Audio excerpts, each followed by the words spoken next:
ndeng yi ñu autoriser leen ma bëgg nga xool avec le ministre de l'Intérieur ba bu kenn jógati rek ubbi Kankourang ça a été banalisé te loolu baaxul te dafa indi ay affrontement yu graw yoo xam ne ñi dëkk Mbour xam nañ ko li may wax bi ci des artisanat l'artisanat au Sénégal compte 150 métiers elle emploie 600 000 personnes de l'informel alors qu'il n'est pas organisé, il n'est pas encadré, il n'est pas accompagné. Et je pense que vous devrez prendre des zones pilotes comme Ngaye Mékhé, Ngaye et Seleb, ñëpp d'accord nañu. Vraiment, monsieur le ministre, ngeen def des investissements structurants avec de véritables industries artisanales yoo xam ne mën nañ fa am lépp parce qu'ils ont le talent, ils ont l'expertise. Mais il manque de financement et l'encadrement. Si vous le faites dans une zone pilote, pour réussir, je pense que ça va vous permettre de le démultiplier. Il ne sert à rien de faire un budget social. Quel doit am dara. Si vous le faites, ça peut régler une bonne partie du problème de sous-emploi. Comme Nico, mon jeune frère, le patrimoine culturel sérère est très riche. Je vais plaider. Sañu mbokk mandeng yi alors que bu ma sañoon le ndut le mbot le wong tout ce qui est culture sérère vraiment ñu gën ko revaloriser.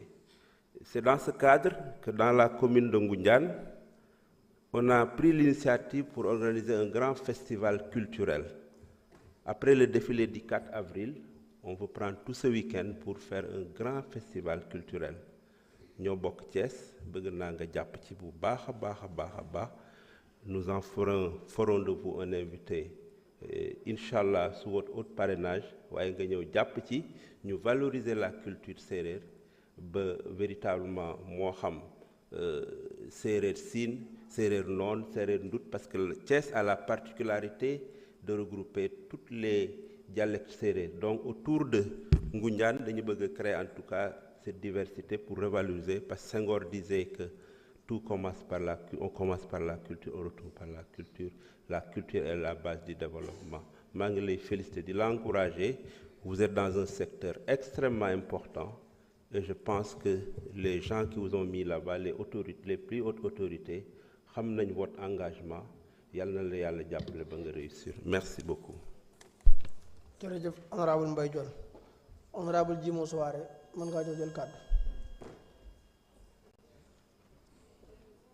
honorable Mohamed Ayib Salim Dafe mën ngaa ñëw jël kàddu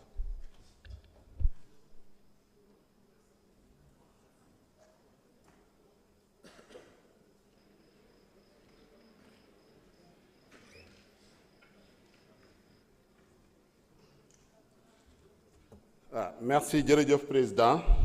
monsieur le ministre de la culture du tourisme et de l'artisanat maa ngi lay nuyu di nuyu sama collègue yi di ñëw rek am yóbbante yu ñu ma jox honorable Matar Sylla amoon laaj par rapport au FOPICA nee na laaj bu muy laaj mooy lu tax FOPICA ñu tànn fa sur 213 projets yu nga xam ne moom nañu déposé ñu tànn fa 49 projets te ñu gis ni dafa am ay structures yoo xam ne am nañu ñaari financement ci benn at ñu bëggoon ci ay leeral honorable Madi Danfakha suñu rapporteur général bi également moom di la remercier pour sa présence à la 6e édition de la foire régionale de l'artisanat de Tambacounda et di ñaan ñu réhabiliter le village artisanal de Tambacounda également ñu am accompagnement centre d'enseignement des professions rurales de Missira qui n'est pas fonctionnel. Sama collègue également Alphonse Mané Sambou moom itam moo ngi laaj situation hôtel yu ñu tëj dans la commune de Diembéring donc lu wër Cap Skirring di la féliciter tamit ci sa présence lors de la fête du roi d'Oussouye di ñaan tamit nga continuer loolu ci yeneen fête traditionnelle yu mel ni Kamagen nga xam ne ñoo ngi koy organiser en février. Sama collègue Mamadou Sey moom lu mu doon laaj mooy ci artisan wu Guédiawaye yu nekk ci littoral ci pegg géej gi donc di ne dañu am ay garage ay mécaniciens lañu te ils sont menacés d'expulsion lan ngeen mën a def pour jàppale artisans yi nga xam ne dañ leen jël en compte dans le plan d'urbanisme et de détail de Guédiawaye donc loolu doon mooy laaj yi ma yóbbante woon di remercier collègues yi nga xam ne dañoo renoncer à leur temps de parole pour nous permettre de terminer à temps di leen jaajëfal ñoom ñëpp. lu André Malraux doon wax da doon ne la culture ne s'hérite pas. André Malraux c'était le premier ministre français bu ñu nommé ministre de la culture par le général de Gaulle. Donc mu ne la culture ne s'hérite pas, elle se conquiert. te yaakaar naa ni lu ñu fi ñëpp wax par rapport à la culture effectivement am na héritage am na loo xam ne suñu maam yi la jóge suñu ancêtres yi la jóge mais suñ ko bàyyee seetaan ko rek day dem ba ñu perte ko donc il faut que ñu liggéey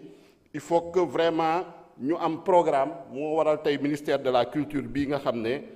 dénk nañ ko suñu frère le ministre Amadou Ba te vraiment ñu am ci wóolute ci moom xam compétence am xam également rigueur am lu may wax tamit mooy ni on se félicite aussi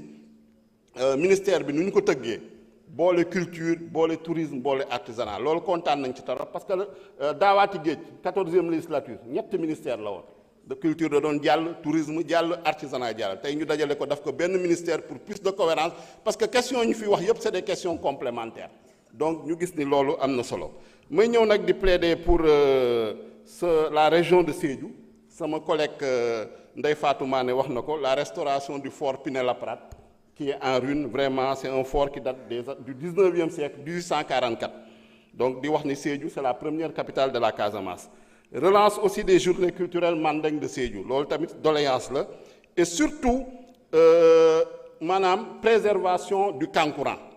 Kankourang, le rite d'initiation mandeng, patrimoine culturel immatériel de l'UNESCO, de l'humanité de l'UNESCO, mais qui est en voie de banalisation. Gis nañ ci ay incidents yu bëri au niveau récemment à Ngaparou à Kolda te boobu am na comité d'initiative boo xam ne jóg na mooy nga xam ne waa Casamance yi Kolda Sédhiou Ziguinchor ak waa Mbour pour jéem a préserver le Kankourang te bind nañ la pour nga recevoir leen loolu tam bëggoon nañ nga jàpp ci.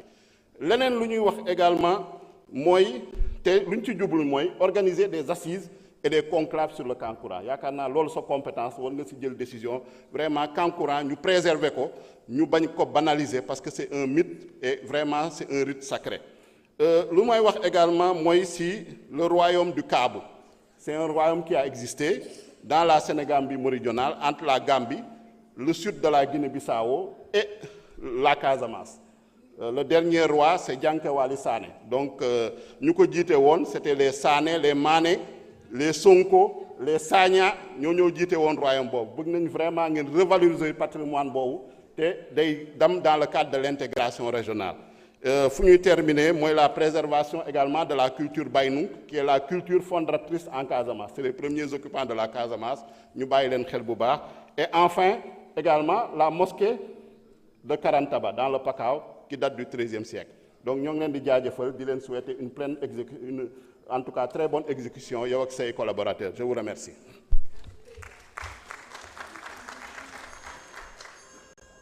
kon mbokk yi jërë ngeen jëf xatu ñu waroon a jël kàddu ci sama naataango yi jeex na